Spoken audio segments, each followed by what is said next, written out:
السلام عليكم ورحمة الله وبركاته. الحمد لله رب العالمين. الصلاة والسلام على أشرف المرسلين وعلى آله وصحبه أجمعين. أما بعد، رب اشرح لي صدري ويسر لي أمري واحلل عقدة من لساني يفقهوا قولي. الصلاة والسلام عليك يا سيدي يا رسول الله. خذ بيدي قلت حيلتي أدركني يا سيدي يا رسول الله.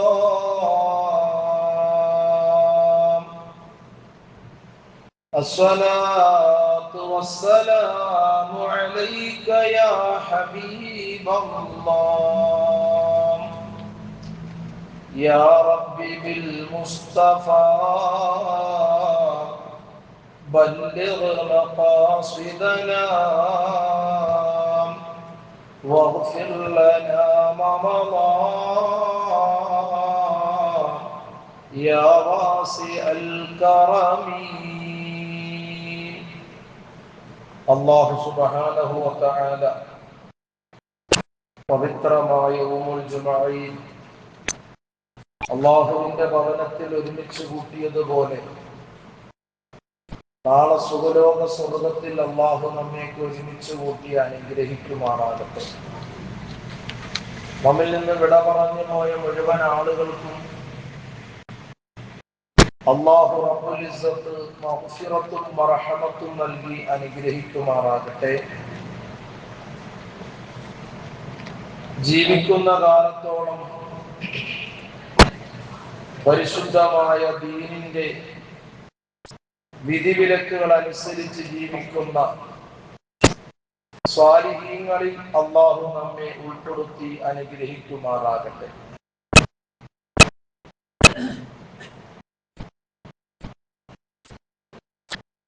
പരിശുദ്ധമായ ദീനിൽ, പരിശുദ്ധമായ ഖുർആനിലും തിരുസുന്നത്തിലും പ്രമാണങ്ങളൊക്കെ പരിശോധിക്കുമ്പോൾ നമുക്ക് കാണാൻ കഴിയുന്ന കാര്യമാണ് ശുദ്ധിയും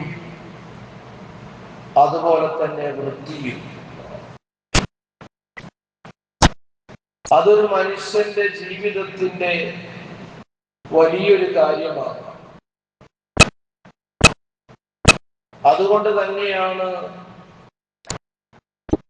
മ്ലേച്ഛമായ കാര്യങ്ങളെ ഒഴിവാക്കണമെന്ന് ഇസ്ലാം കർശനമായി പറയുന്നത്.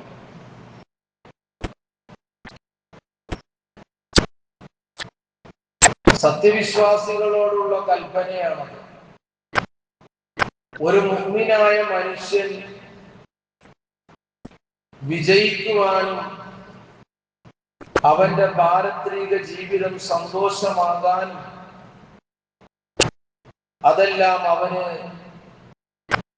ജീവിതത്തിൽ കൊണ്ടുവന്നാൽ മാത്രമേ നടക്കുകയുള്ളൂ എന്ന് തന്നെയാണ് ഇസ്ലാം പഠിപ്പിക്കുന്നത്.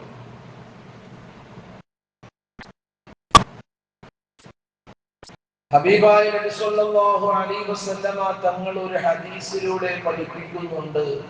ഖാല റസൂലുള്ളാഹി സ്വല്ലല്ലാഹു അലൈഹി വസല്ലം ഇന്നൽ ഫുഹ്ശ വതഫഖുശ ലൈസ മിനൽ ഇസ്ലാമി ഫീ ശൈഇൻ വഇന്ന അഹ്സനൻ നാസി ഇസ്ലാമൻ അഹ്സനുഹും ഖുലുഖ ഔ കമാ ഖാല റസൂലുള്ളാഹി.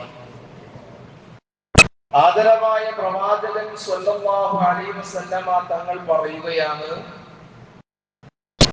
തീർച്ചയായും മ്ലേച്ഛതയ്ക്കും മ്ലേച്ഛത പ്രവർത്തിക്കലിലും ഇസ്ലാമിൽ ഒരു സ്ഥാനവുമില്ല എന്നാണ്.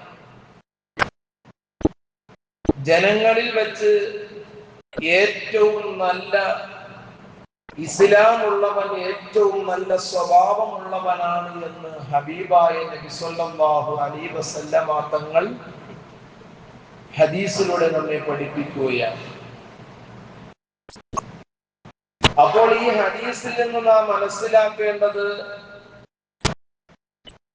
ഒരു സത്യവിശ്വാസിയുടെ ഏറ്റവും നല്ല കാര്യം നല്ല സ്വഭാവമാണ്. നല്ല സ്വഭാവമുള്ളവരെയാണ് അല്ലാഹു, അതുപോലെ തന്നെ പ്രവാചകനും, അയൽവാസികളും, നാട്ടുകാരും, കുടുംബക്കാരും, അവരുമായി ബന്ധമുള്ളവരൊക്കെ ഇഷ്ടപ്പെടുകയുള്ളൂ. അങ്ങനെ നല്ല സ്വഭാവമുള്ളവരിൽ ഒരുപാട് ഗുണങ്ങളും ഉണ്ടാകും. അവനെ കണ്ട മറ്റുള്ളവർക്ക് ഒരുപാട് മാതൃകകൾ കാണാൻ കഴിയുന്നതാണ്. മറിച്ച് ചീത്ത സ്വഭാവമുള്ളവനെ സംബന്ധിച്ചിടത്തോളം ഒന്നും അവനിൽ നിന്ന് കിട്ടാനില്ല. അല്ലാഹു കാത്തുരക്ഷിക്കുമാറാകട്ടെ. പരിശുദ്ധമായ സൂറത്തുൽ അഅറാഫ് പരിശോധിക്കുമ്പോൾ നമുക്ക് കാണാം, ഖുൽ ഇന്നമാ ഹറമ റബ്ബിയൽ ഫവാഹിശ. എന്താ പറഞ്ഞതിന്റെ അർത്ഥം? നബിയെ, അങ്ങ് പറയുക, പ്രത്യക്ഷവും പരോക്ഷവുമായ ഹീന പ്രവർത്തികൾ, അതുപോലെ തന്നെ കുറ്റകൃത്യങ്ങൾ, നീതിരഹിതമായ അധർമ്മങ്ങൾ അല്ലാഹു യാതൊരു തെളിവും കാണിക്കാതെ തന്നെ അവതരിപ്പിക്കപ്പെട്ടില്ലാതെ അവനോട് പങ്കുചേർക്കൽ എന്ന് പറഞ്ഞാൽ അല്ലാഹുവിനോട് മറ്റുള്ള വസ്തുക്കളെ പങ്കുചേർക്കൽ, അറിയാത്ത കാര്യങ്ങൾ അല്ലാഹുവിന്റെ പേരിൽ കെട്ടിച്ചമക്കൽ എന്നിവയെ എന്റെ നാഥൻ നിരോധിച്ചിട്ടുണ്ട്. അല്ലാഹു റബ്ബുൽ ഇസ്സത്ത് നിരോധിച്ച കാര്യങ്ങളാണ്. ഈ ആയത്തിലൂടെ നാം മനസ്സിലാക്കേണ്ടത്, അല്ലാഹു റബ്ബുൽ ഇസ്സത്തിന്റെ ഈ ഭൂമിയിൽ ഞാനും നിങ്ങളും ജീവിക്കുമ്പോൾ ആ ഭൂമിയിലുള്ള വസ്തുക്കളോട് നമുക്ക് കരുണ വേണം, ആ വസ്തുക്കളോട് നമുക്ക് ദയ വേണം, കൃപ വേണം. അതൊരു സത്യവിശ്വാസിയുടെ വിജയത്തിന്റെ നിദാനമാണ്. അല്ലാതെ എല്ലാ വസ്തുക്കളോടും അനീതി കാണിക്കാൻ ഇസ്ലാം നമ്മോട് കൽപ്പിച്ചിട്ടില്ല. അതാണ് നബി സല്ലല്ലാഹു അലൈഹി വസല്ലമ തങ്ങൾ മറ്റൊരിടത്ത് പറഞ്ഞത്, ഖാല റസൂലുള്ളാഹി സ്വല്ലല്ലാഹു അലൈഹി വസല്ലം ലൈസൽ മുഅ്മിനു ബിത്തആനി വലൽ ലആനി വലൽ ഫവാഹിശി വലൽ ബദീ. ആദരവായ റസൂലുള്ളാഹി പറഞ്ഞത്, സത്യവിശ്വാസി കുറ്റം പറയുന്നവനോ, സത്യവിശ്വാസി ശപിക്കുന്നവനോ, മ്ലേച്ഛനോ അശ്ലീലക്കാരനോ അല്ല. എന്നാൽ നമ്മൾ ഈ കാര്യത്തിൽ എത്ര ശ്രദ്ധാലുക്കളാണ് എന്ന് ചിന്തിക്കേണ്ടിയിരിക്കുന്നു. നബി സല്ലല്ലാഹു അലൈഹി വസല്ലമ തങ്ങളും പരിശുദ്ധമായ ഖുർആനും പഠിപ്പിക്കുന്നത് എന്താണ്? സത്യവിശ്വാസികൾ ഇങ്ങനെയുള്ള ആളുകളല്ല. സത്യവിശ്വാസികളെ സംബന്ധിച്ചിടത്തോളം അവര് വലിയ സ്ഥാനമുള്ള മഹത്തുക്കളാണ് എന്ന് തന്നെയാണ് ഖുർആൻ നമ്മോടും അതുപോലെ ഹദീസും പഠിപ്പിക്കുന്നതെങ്കിൽ നാം എത്രത്തോളം ഗുണവാന്മാര് ആണ് എന്നതിനെ കുറിച്ച് നാം ചിന്തിക്കേണ്ടതുണ്ട്. നാം ഒരു നിമിഷം ചിന്തിച്ചാൽ മതി, ഈ പ്രകൃതിയുടെ ഒരറ്റം മുതൽ ഒരറ്റം വരെ നാം നോക്കുകയാണെങ്കിൽ നാഥനായ റബ്ബ് നമുക്ക് എത്രയോ സംവിധാനങ്ങളാണ് വെച്ചിട്ടുള്ളത്. ഒരു മനുഷ്യന്റെ ജീവൻ തന്നെ നിലനിർത്താനുള്ള എല്ലാ സെറ്റപ്പുകളും അല്ലാഹു ഈ ഭൂമി ലോകത്ത് സംവിധാനിച്ചിട്ടുണ്ട്. എന്നാൽ അതിനെ സംരക്ഷിക്കലും അതിനെ വളർത്തലും അതിനെ പരിപാലിക്കലും ഓരോ സത്യവിശ്വാസികളുടെയും അടയാളമാണ് എന്നത് നാം മനസ്സിലാക്കേണ്ടതുണ്ട്. നമ്മുടെ ഈമാൻ ശരിയാകണമെങ്കിൽ അത്തരം കാര്യങ്ങൾ നമ്മൾ ശ്രദ്ധിക്കണം. ജനുവരി 5 പരിസ്ഥിതി ദിനമായി ലോകമാകെ ആചരിക്കുമ്പോൾ നാം മനസ്സിലാക്കേണ്ട കാര്യമുണ്ട്. ഇന്നത്തെ ദിവസം ജൂൺ 5-ാം തീയതി. ഈ ജൂൺ 5 പരിസ്ഥിതി ദിനമായി നാം ആചരിക്കുമ്പോൾ ഇസ്ലാം അതിന് ഒരുപാട് സ്ഥാനങ്ങൾ നൽകിയിട്ടുണ്ട്. അത് ഇന്ന് കണ്ടുപിടിച്ചതല്ല. നമ്മുടെ നേതാവ് മുഹമ്മദ് റസൂലുള്ളാഹി സ്വല്ലല്ലാഹു അലൈഹി വസല്ലമ തങ്ങൾ പഠിപ്പിച്ച കാര്യമാണ്. മാനവികതയുടെ നിലനിൽപ്പിന് അനിവാര്യമായ ഒന്നാണ് പരിസ്ഥിതി എന്ന് പരിശുദ്ധമായ ഖുർആനും തിരുസുന്നത്തും നമുക്ക് നൽകുന്നുണ്ട്. പരിശുദ്ധമായ ഇസ്ലാം ആ പരിസ്ഥിതി പരിപാലനത്തിന് വലിയ പ്രാധാന്യം നൽകുന്നുണ്ട്. ഭൂമിയിലെ ജീവജാലകങ്ങളെയും പ്രകൃതിയെയും സംരക്ഷിക്കേണ്ടത് മനുഷ്യന്റെ കടമയാണ് എന്ന ആ വചനം നാം ഒരിക്കലും മറന്നുപോകരുത്. ഞാൻ ചോദിക്കട്ടെ, ഹബീബായ തങ്ങൾ അങ്ങനെ പഠിപ്പിച്ചിട്ടുണ്ട്. എന്നാൽ ഈ ജൂൺ 5-ാം തീയതി ലോകമാകെ പരിസ്ഥിതി ദിനമായി ആഘോഷിക്കുമ്പോൾ, അതുമായി ബന്ധപ്പെടുമ്പോൾ എന്റെ ശബ്ദം കേൾക്കുന്ന പ്രിയപ്പെട്ടവരെ, ഈ പരിസ്ഥിതിയെ സംരക്ഷിക്കാൻ വേണ്ടി ഇന്നത്തെ ദിവസം, പ്രത്യേകിച്ച് വെള്ളിയാഴ്ച ദിവസം കൂടിയാണ്, നാം എന്ത് ചെയ്തു? ഒരു ചെറിയ ചെടി നാം നട്ടു വളർത്താൻ നാം പരിശ്രമിച്ചു. വേണ്ട, കഴിഞ്ഞ വർഷങ്ങളിൽ നാം നട്ടുപിടിപ്പിച്ചതായ ഒരു വൃക്ഷത്തിന്റെയോ അല്ലെങ്കിൽ ചെടിയുടെയോ ചുവട്ടിലുള്ള പുല്ലുകൾ മാറ്റി അതിന് ആവശ്യമായ പരിപാലനം ചെയ്തവർ എത്ര പേരുണ്ട്? നാം എല്ലാവരും എല്ലാം ആഘോഷിക്കുന്നവരാണ്, എല്ലാം ആനന്ദിക്കുന്നവരാണ്. പക്ഷേ നമ്മുടെ ജീവിതങ്ങളിൽ ഇല്ല. തഖൂലൂന മാ ലാ തഫ്അലൂൻ. ഖുർആൻ അങ്ങനെയല്ല പറഞ്ഞത്.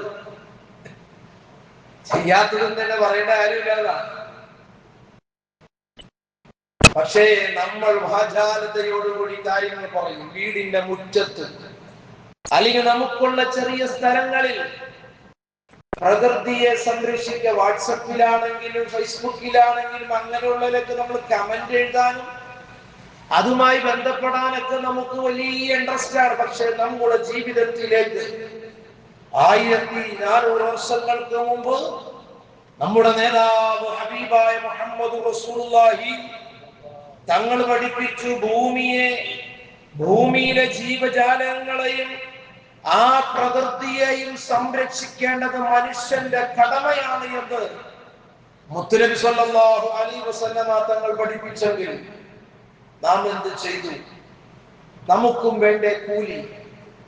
അതിനൊക്കെ ഉത്തമമായ മാതൃകയാണ് ഒരു മുസ്ലിമായ വ്യക്തി മരണപ്പെട്ടു കഴിഞ്ഞാൽ ആ മരണപ്പെട്ട് അവനെ ഖബറടക്കി കഴിയുമ്പോൾ അവന്റെ ഖബറിന്റെ മുകളിൽ മഹാനായ സയ്യിദുനാ മുഹമ്മദ് റസൂലുള്ളാഹി തങ്ങൾ പഠിപ്പിച്ചതാണ് പച്ചയായ വസ്തുവിനെ കുത്തിവെക്കൽ രണ്ട് സ്ഥലത്തും, തലയുടെ ഭാഗത്തും കാലിന്റെ ഭാഗത്തും. സഹാബത്തുൽ കിറാം ചോദിച്ചില്ലേ, യാ റസൂലല്ലാഹ്, എന്തിനാണ് നബിയെ അങ്ങനെ ചെയ്യുന്നത്? ഹബീബായ തങ്ങൾ പറഞ്ഞു, അത് പച്ചയായിരിക്കുന്ന കാലത്തോളം ആ ഖബറിൽ കിടക്കുന്ന ഖബറാളിക്ക് വേണ്ടി അല്ലാഹുവിനോട് മഗ്ഫിറത്തിനും മർഹമത്തിനും തേടിക്കൊണ്ടിരിക്കുമെന്ന്. അതുകൊണ്ട് തന്നെയാണ് ഇന്ന് ഖബറിന്റെ മുകളിൽ രണ്ട് ചെടികളൊക്കെ വെക്കുന്നത്. അത് നല്ല ഇലയുള്ള, അധികം ഇലയുള്ള ചെടികളാണെങ്കിൽ ആ ഓരോ ഇലകളിൽ നിന്നുള്ള തസ്ബീഹിന്റെ എണ്ണം എത്രത്തോളമാണ് നാം ചിന്തിക്കണം. ഇവിടെയൊക്കെ നബി സല്ലല്ലാഹു അലൈഹി വസല്ലമ തങ്ങളിൽ നിന്ന് വലിയ മാതൃകയുണ്ട് നമുക്ക്. അതുമാത്രമല്ല, ആ ഖബറിൽ കുത്തിയിരിക്കുന്ന ആ ചെടി നമുക്ക് വെട്ടാനോ അത് മുറിച്ച് മറ്റൊരു സ്ഥലത്തേക്ക് മാറ്റം ചെയ്യാൻ നമുക്ക് അവകാശമില്ല. പരിശുദ്ധമായ ദീൻ എങ്ങനെയാണ് പഠിപ്പിക്കുന്നത്? അപ്പോൾ ആരെങ്കിലും മരിച്ചു കഴിഞ്ഞാൽ നാം എളുപ്പ വഴിയിൽ ചെയ്യുന്ന കാര്യമാണല്ലോ തൊട്ടടുത്ത ഖബറിന്റെ മുകളിൽ നിൽക്കുന്ന ആ ശിഖിരം ഒടിച്ചുകൊണ്ട് ഈ ഖബറിൽ കുത്തുന്നത്. അതൊന്നും ശരിയായ നടപടിയല്ല. അങ്ങനെ ചെയ്യാൻ പാടില്ല. ഓരോന്നിനും ഉള്ളതായ കൂലി കൃത്യമായി കിട്ടിയിരിക്കണം. ഇതൊക്കെ മനുഷ്യന് വലിയ കൂലി കിട്ടാനുള്ള കാര്യമാണ്. അല്ലാഹു റബ്ബുൽ ഇസ്സത്ത് ഈ ഭൂമിയെ ഒരു നിശ്ചിത ക്രമത്തിലാണ് സൃഷ്ടിച്ചിരിക്കുന്നത്, ഏതെങ്കിലും കോലത്തിലല്ല. അതിൽ നാശം വരുത്തുന്നതെന്ന് ഒരിക്കലും അല്ലാഹു കൽപ്പിച്ചിട്ടില്ല.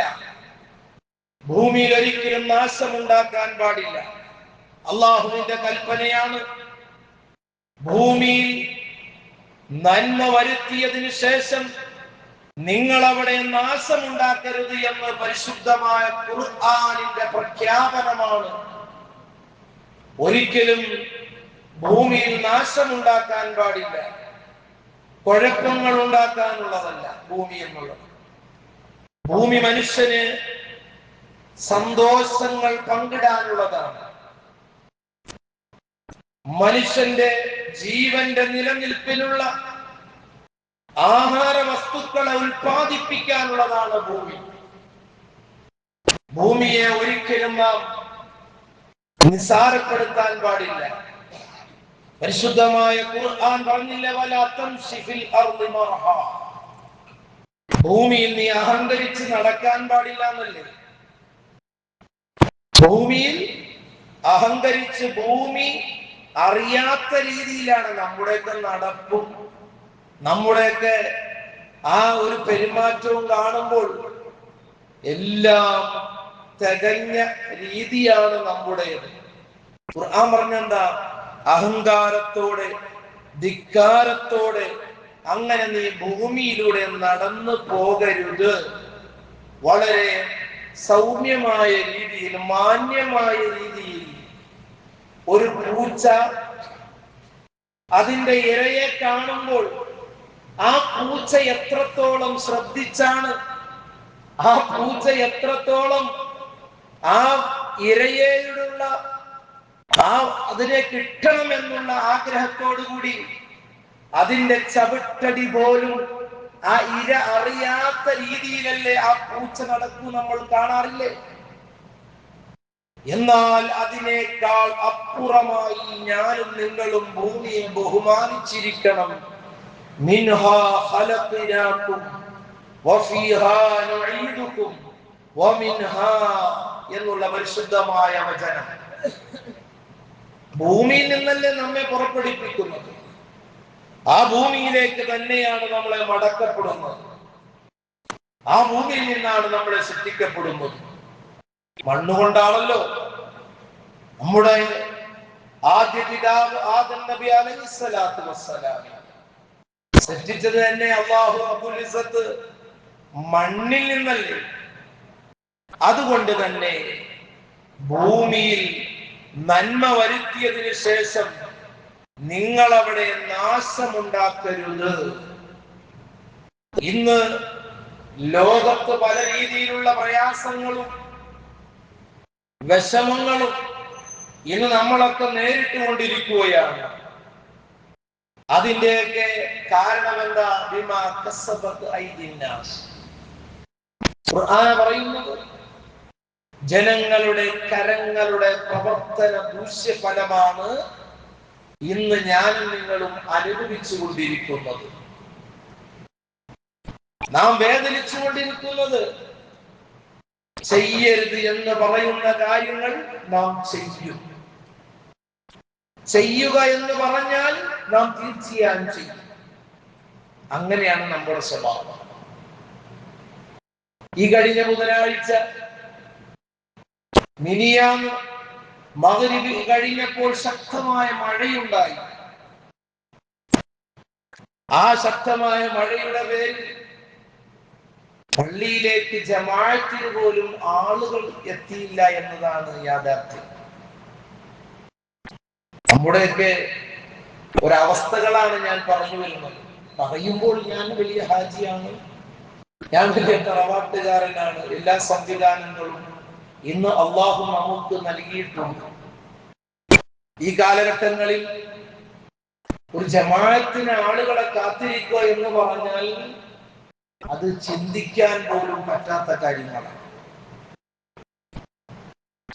കാരണം മനുഷ്യൻ മറ്റുള്ള കാര്യങ്ങളുമായി വ്യാപൃതരാണ്.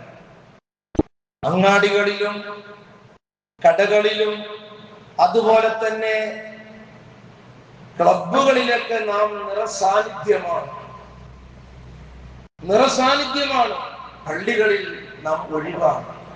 പള്ളികളിൽ അല്പസമയങ്ങൾ നീണ്ടുപോയാൽ നമുക്ക് വിഷമമാണ്, അല്ലെ? നമ്മുടെയൊക്കെ അവസ്ഥ എങ്ങനെയാണ്?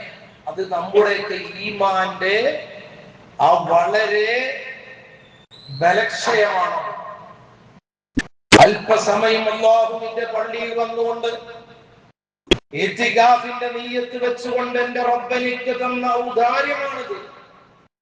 ഒരു 10 സ്വലാത്ത്, അല്ലെങ്കിൽ മരണപ്പെട്ടു പോയ ഉമ്മാക്ക് വേണ്ടി ഒരു ഫാത്തിഹ. നമുക്ക് സമയമുണ്ടോ പ്രിയപ്പെട്ടവരെ?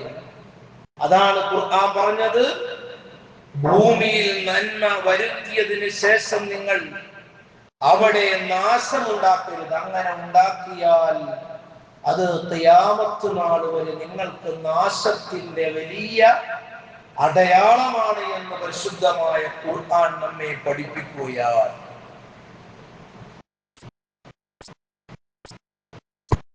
മനുഷ്യരുടെ കൈകൾ പ്രവർത്തിച്ചതിന്റെ നിമിത്തം പരിശുദ്ധമായ ഖുർആൻ പറഞ്ഞത് അങ്ങനെ തന്നെയാണ്. കരയിലും കടലിലും കുഴപ്പങ്ങൾ വെളിപ്പെട്ടിരിക്കുന്നു.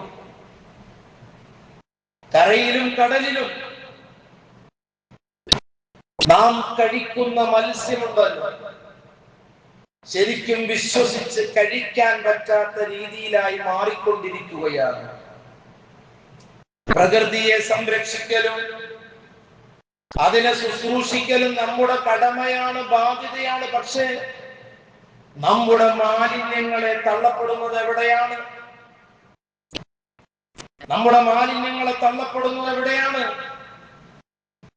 ഏതെങ്കിലും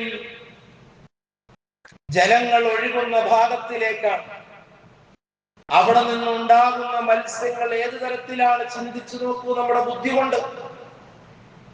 പക്ഷേ അല്ലാഹുവിന്റെ ഹബീബ് മുഹമ്മദ് റസൂലുള്ളാഹി സ്വല്ലല്ലാഹു അലൈഹി വസല്ലമ തങ്ങൾ പറഞ്ഞത് എന്താണ്? ഒരു മനുഷ്യനെ വേദനിപ്പിക്കുന്ന തരത്തിൽ ഒരു പ്രവർത്തനമോ ഒരു വാക്കോ ഒരു നോട്ടമോ ഒരു സത്യവിശ്വാസിയുടെ ഭാഗത്തു നിന്ന് ഉണ്ടാകാൻ പാടില്ല.